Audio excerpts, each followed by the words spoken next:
just as a complement to this title, The Meaning of Black Power,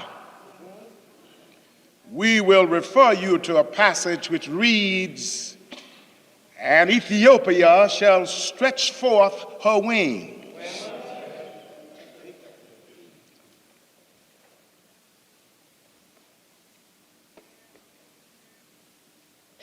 In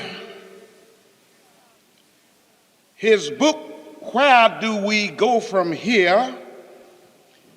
Chaos or Community, the beloved and lamented Dr. Martin Luther King Jr. tells us of a story of the beginning of the slogan, Black Power. James Meredith had just been shot outside of Memphis, Tennessee,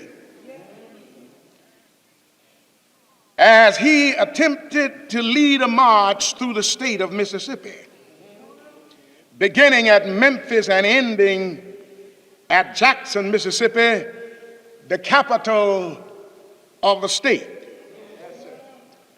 After getting the news that Meredith had been shot, Dr. King, Stokely Carmichael, and Floyd McKissick met together at Memphis and agreed that the march would continue, that it would be sponsored jointly by CORE, SNCC, and SCLC, with the understanding that all other civil rights organizations would be invited to join. It was also agreed that they issue a national call for support and participation.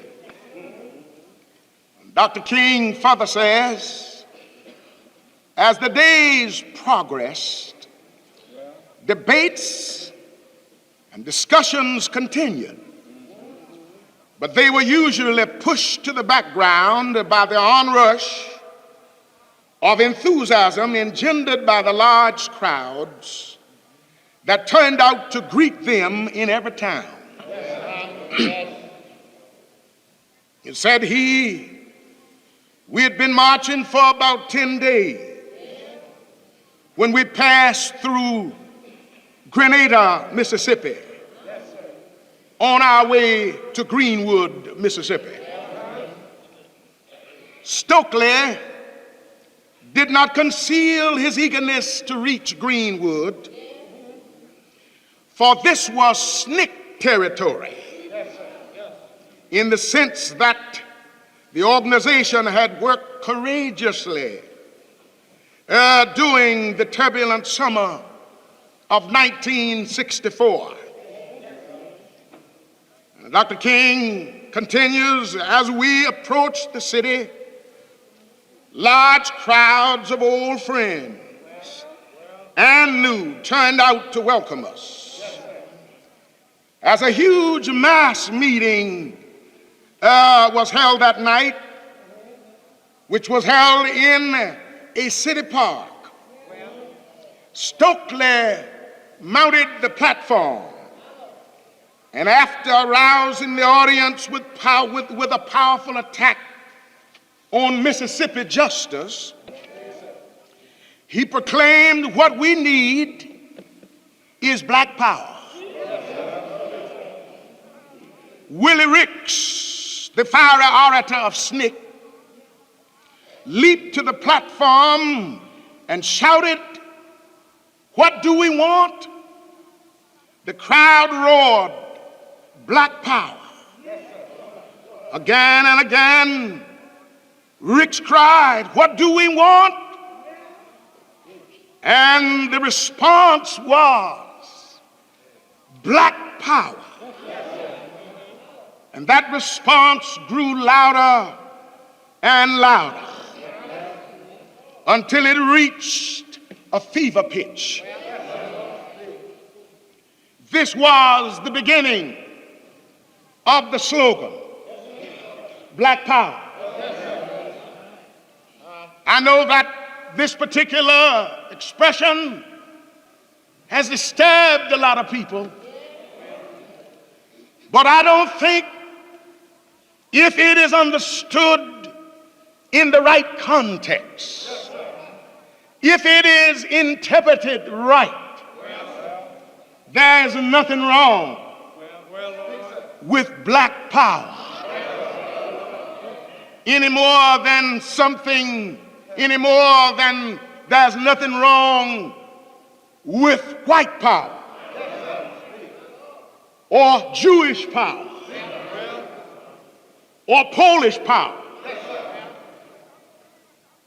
So Greenwood turned out to be the arena for the birth of the Black Power slogan.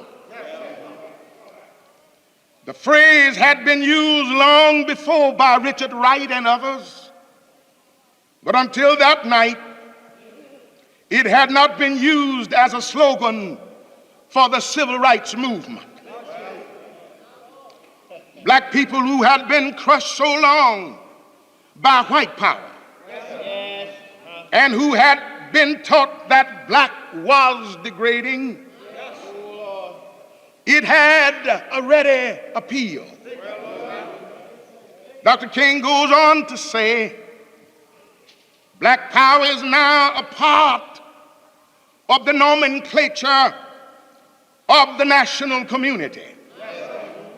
So to some, it is abhorrent. To others, dynamic. To some, it is repugnant. To others, it is exhilarating. To some, it is downright frightening. To others, it heralds a new day of unity for black people. Since black power means different things to different people, and indeed being essentially an emotional concept, can mean different things to the same person on different occasions. It is impossible to attribute its ultimate meaning to any single individual or organization. One must look beyond personal style, verbal flourishes, and the hysteria of the mass media to assess its value, its assets, and its liabilities honestly. First, it is necessary to understand that black power is a cry of disappointment. The black power slogan did not spring full grown from the head of some philosophical sage. It was born from the wombs of despair and disappointment.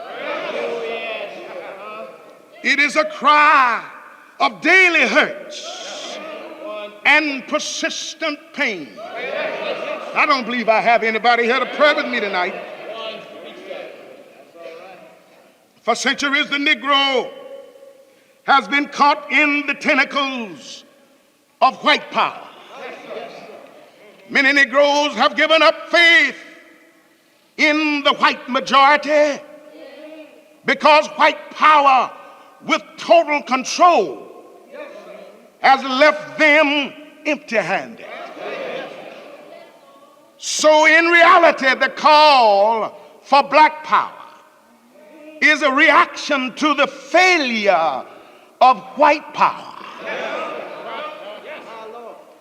It is no accident that the birth of this slogan in the civil rights movement took place in Mississippi, the state symbolizing the most blatant abuse of white power. In Mississippi, the murder of civil rights workers was a pastime.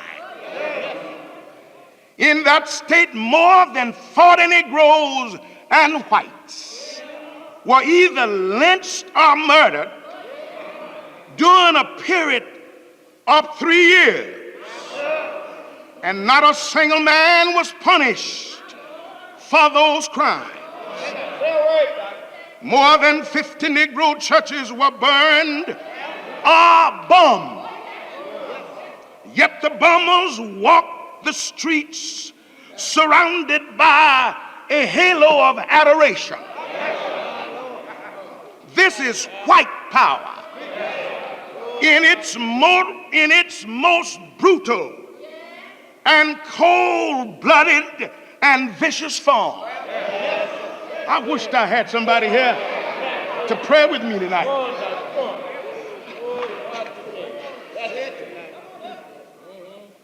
When we think of black power, we think of the black man having face. In the American translation of Psalms 42 and the 11th verse, it is written, "Wait thou for God, for I shall again praise him, the salvation of my countenance and my God." The word salvation of my countenance bring to mind the Chinese phrase, saving face.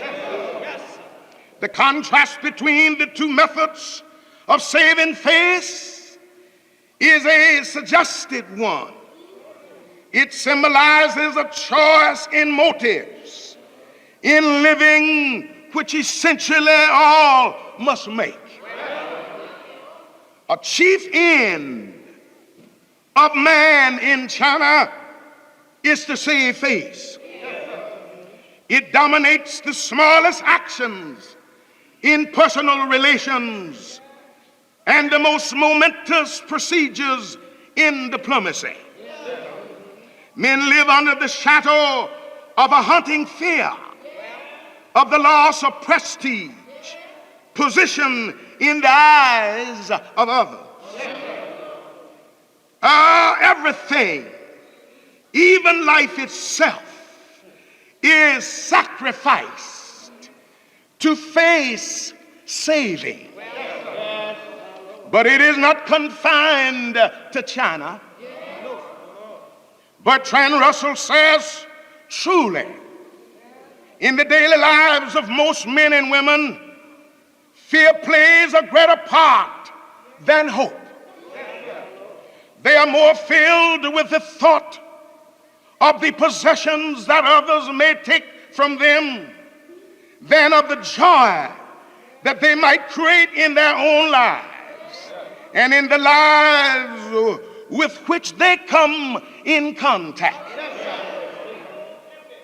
Here in the Psalms is another kind of faith saving, which makes a vivid contrast when placed beside the withering obsession for prestige and appearance. Wait for the Lord. He is the salvation of my countenance.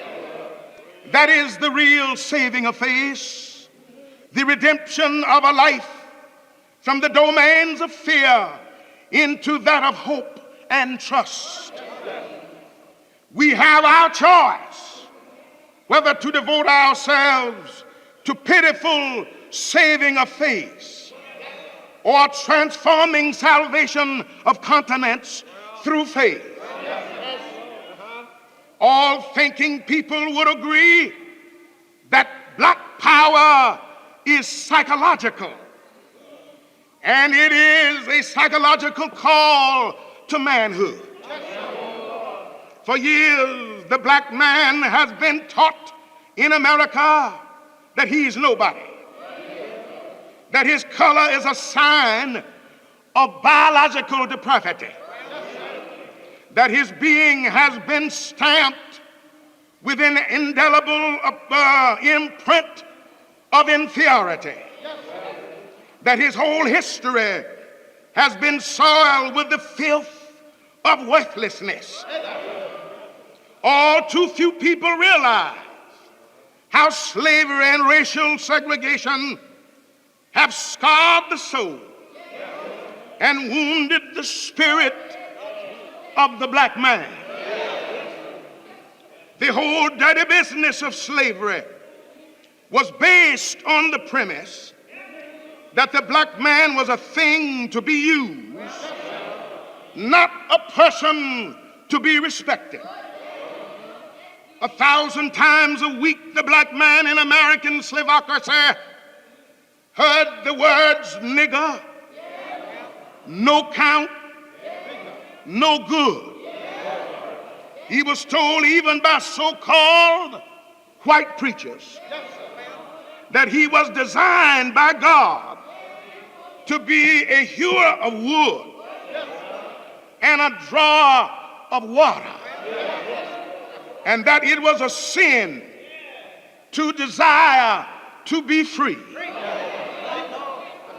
But the old Negro preacher told the slave, you are not niggers, you are not slaves, you are not hewers of wood and drawers of water, you are God's children. Walk the earth as bold soldiers and wear the world as a loose garment. You are God's children. Therefore, when we think of black power, we think first of the black man recognizing himself as a man and as a child of God, made just a little lower than God and crowned with glory and honor. I don't have anybody here to pray with me.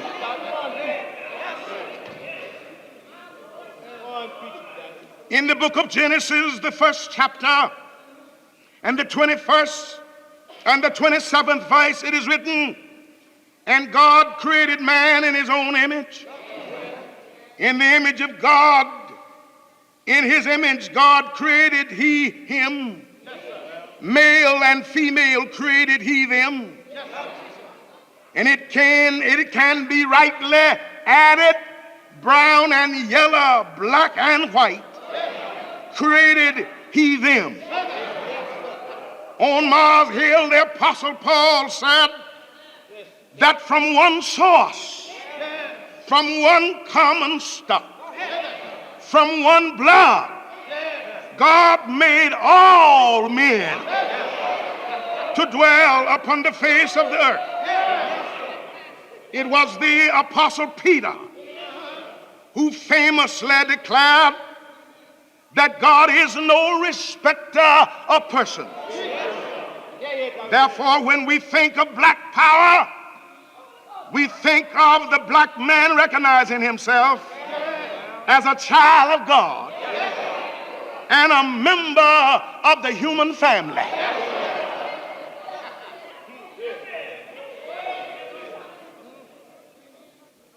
Thus, we do not think of black power as black nationalism,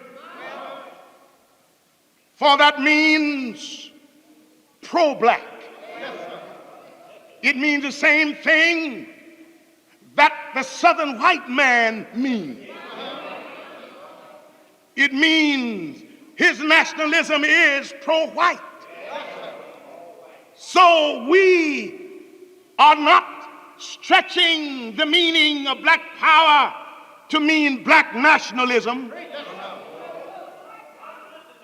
We mean something altogether different.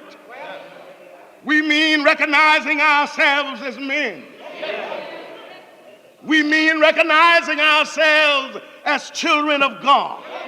On a banjo, the great African scholar takes the position that many of the black nationalists who are angrily demanding a further separation of the races in America have black faces but yellow hearts. They are black on the outside, but inside they have a yellow streak. As the saying goes, a mile wide.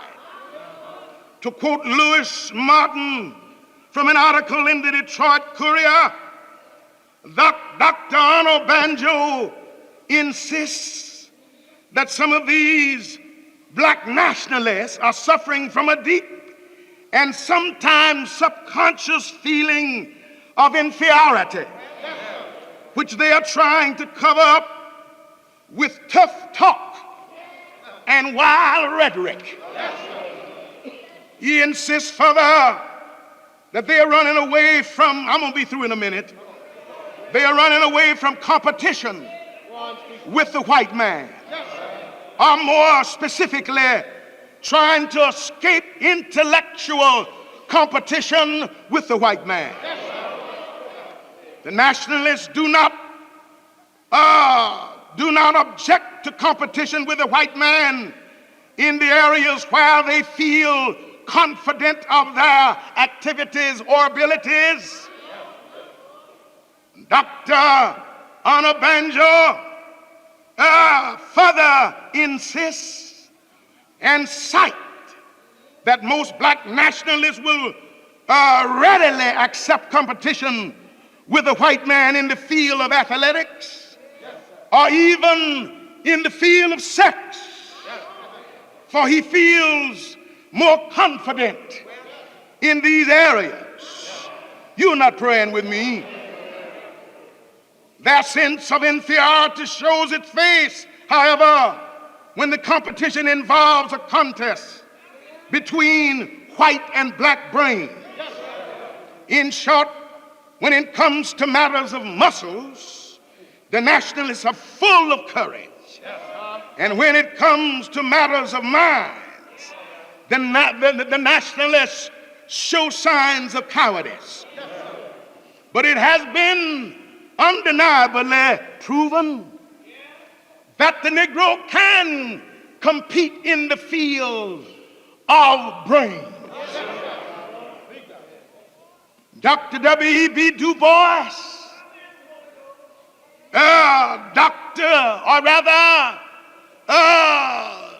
Thurgood Marshall, one of the members of the United States Supreme Court, Robert Weaver, Walter White, Adam Powell, Dr. Lawless, scores of other men, Dr. Benjamin Mays, Richard Wright, Langston Hughes, and thousands of other Negroes have stood up ably and competed with other men, no matter what their color was, in the field of brains. I wish I had somebody here to pray with me. As Christians, we are committed to integration. The first Christian church was an integrated church. The church at Antioch was integrated. It regarded persons as persons. In that church was Barnabas. In that church was Simon, called the Niger, the black man, and Lucius of Cyrene, who was also an African. It was an integrated church, and therefore it regarded persons as persons. Black power means to be regarded by all men as God's child and a man. When we think of black power, we think of footing. And when we think of footing, we think of financial resources to achieve economic strength and economic security. It is reported that although the black man is still at the bottom of the economic ladder, his annual and collective income is upwards of $30 billion today. This gives him a considerable buying power that can make the difference between profit and loss in businesses. I'm gonna soon be through. You ought to pray with me a little while. When we think of black power, we think of black people working together to achieve political and economic strength, to achieve their legitimate goals. In his book, Tell It Like It Is, Chuck Stone says, we must have more marches. We must march every day right down to the city hall and register and become voters. If you march and you are not a registered voter, you are a phony.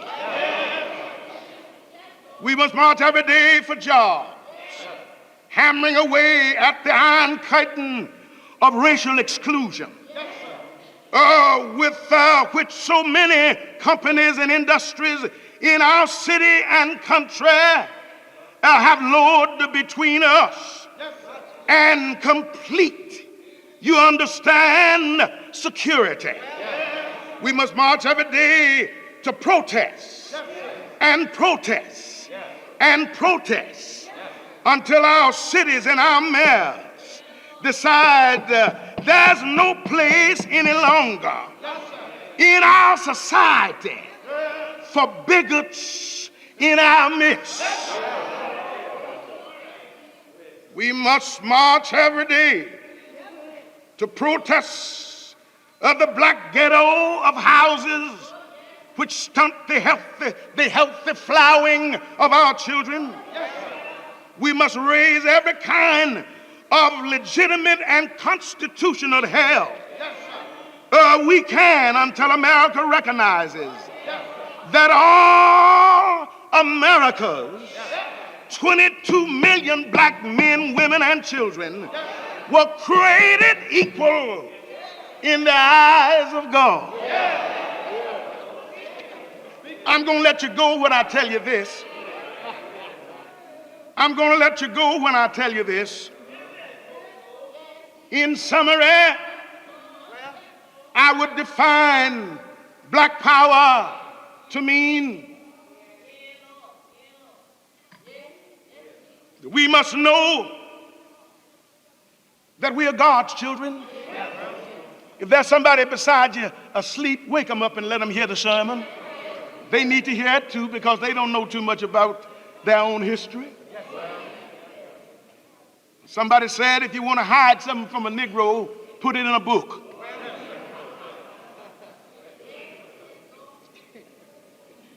If there's any meaning at all to black power, I said and I repeat, in summary and in definition, we mean we must know that we are God's children. Proud black men and women, creative, resourceful, productive, working for unity among ourselves, with a sense of political, social, and economic responsibility. Black power is we must control our own destiny. We must control, that is, our respective ghetto communities. By that I mean, we must own the property in the area where we live instead of merely renting it. This is my definition of black power. Own the property rather than rent it. We must control the businesses in our communities.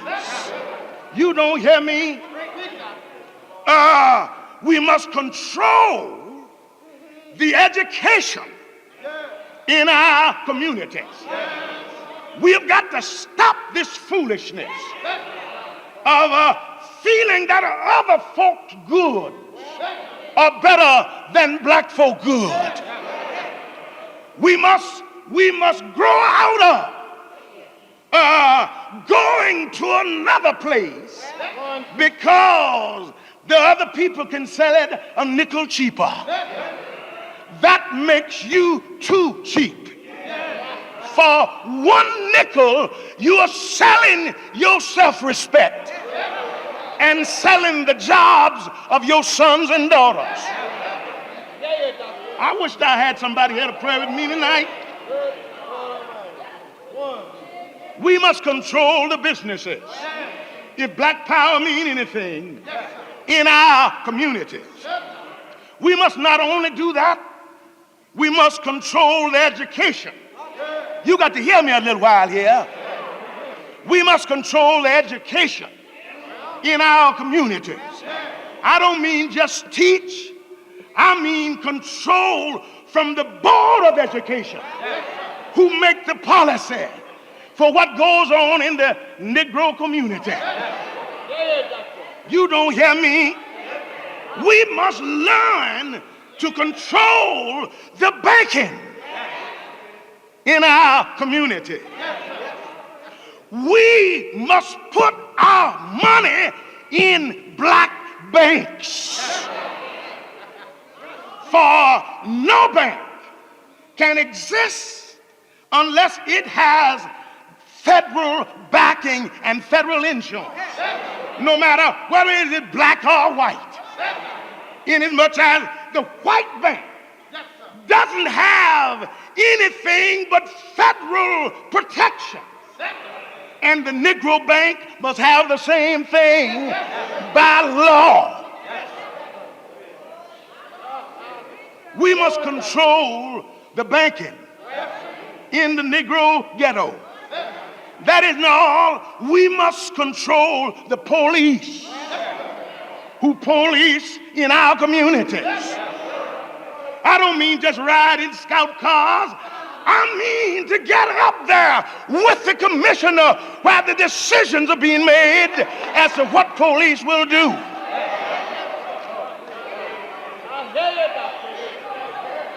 We must control the police in the black community. We must control the jobs. You don't hear me? We must also control the garbage, removing facilities and the people who work in these areas. Because you don't realize it, but the moving of garbage involves billions of dollars. You don't hear me? We must control construction in our community. We must build the buildings that are being built where we live. You don't hear me tonight. We must learn to respect and trust one another. I better say that again. But this is one of our main handicaps. We are suspicious of each other. The white folk taught us to fear and distrust and be suspicious of each other in slavery. They put the black Negroes against the bright Negroes.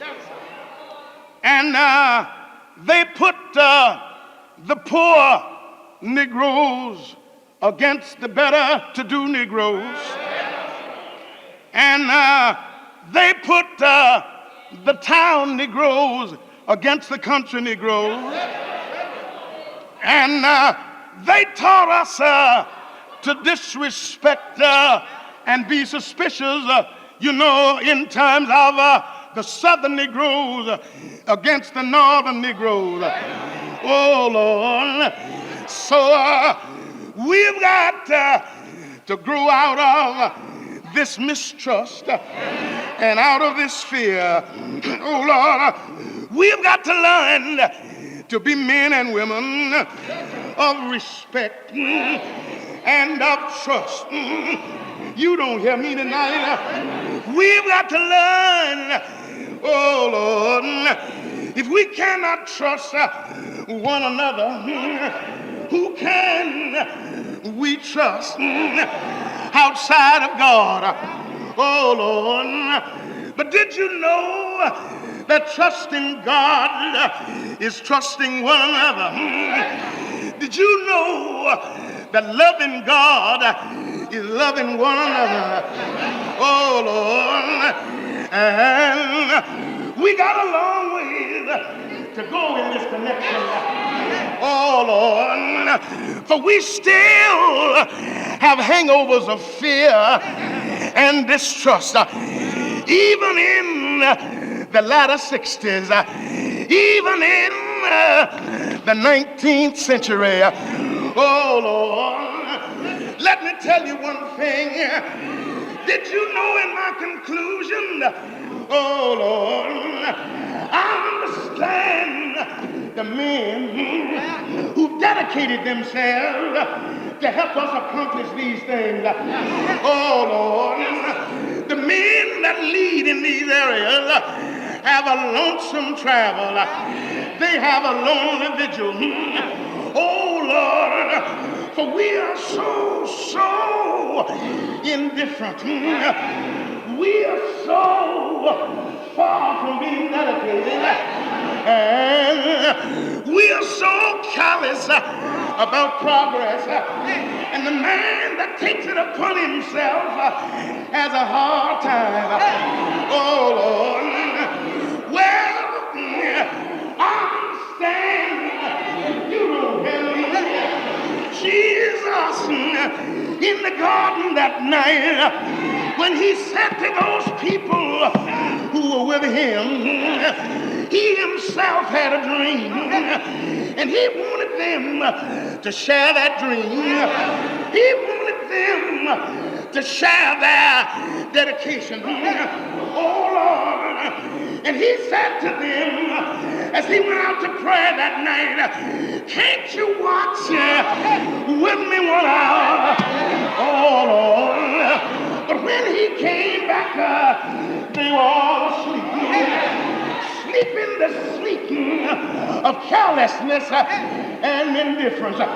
Oh Lord, I understand the lonely vigil of Sunday. I know I sat with that this morning.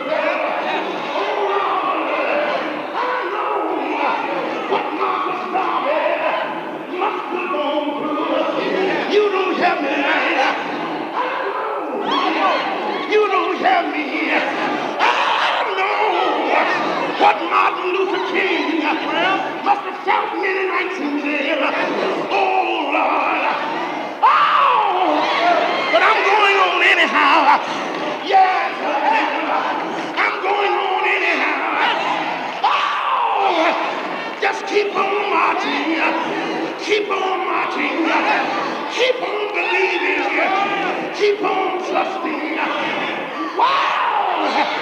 One of these days, one of these days, one of these days, one of these days, my master will say, well done.